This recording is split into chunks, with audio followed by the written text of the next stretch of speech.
Hi friends, నేను రోజు early morning diet powder తాగినాక బ్రేక్ఫాస్ట్ తీసుకుంటాను అనమాట. Overnight oats and chia seeds, morning వచ్చేసి ప్రోమోగ్రానైట్, బనానా. అది వెయిట్ గెయిన్ వేసుకునే వాళ్ళైతే ఎక్కువ బనానా ప్రోమోగ్రానైట్ వేసుకుని కొన్ని వేసుకున్నాను. వెయిట్ లాస్ అయ్యేటోళ్ళు అయితే యాపిల్ తీసుకోండి, మంచిది. యాపిల్స్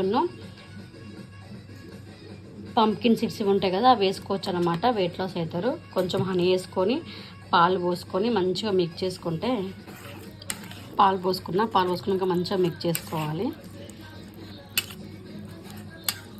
ఫస్ట్ తినకపోయేదాన్నే కాదు చీ అనేదాన్ని, కానీ ఒక 1 వీక్ తిన్న తర్వాత నాకు ఇదే రొటీన్ అయిపోయింది. ఇది లేకపోతే నాకు డైజెషన్ ప్రాబ్లం అవుతుంది, అసలు ఫుడ్డే తినబుద్ధి కాదు, కడుపులో మంటలాగా ఒక ఫీలింగ్ వస్తుంది అనమాట. ఇది ఎర్లీ మార్నింగ్ తింటే మనం ఒక 3 టైమ్స్ తినే ఫుడ్ను 1 టైం స్కిప్ చేసినా కూడా మన బాడీకి మంచిది కదా.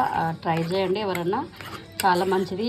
ఓన్లీ తింటే వెయిట్ గెయిన్ అవుతారని ఏం లేదు, వెయిట్ లాస్ కూడా అవుతారనమాట. చాలా మంచిది. కాకపోతే వేసుకునే ఫ్రూట్స్ని బట్టి మనం బాడీ అనేది చేంజ్ వస్తుంది. తక్కువ వేసుకోవడం అనమాట, ఎక్కువ వేసుకోకూడదు అనమాట.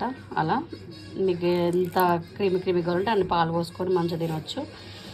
షుగర్ మాత్రం అసలు యూజ్ చేయొద్దు, హనీ మాత్రమే యూజ్ చేయాలి. ఇంకా పంప్కిన్ సీడ్స్, సన్ఫ్లవర్ సీడ్స్ ఇవన్నీ వేసుకోవచ్చు.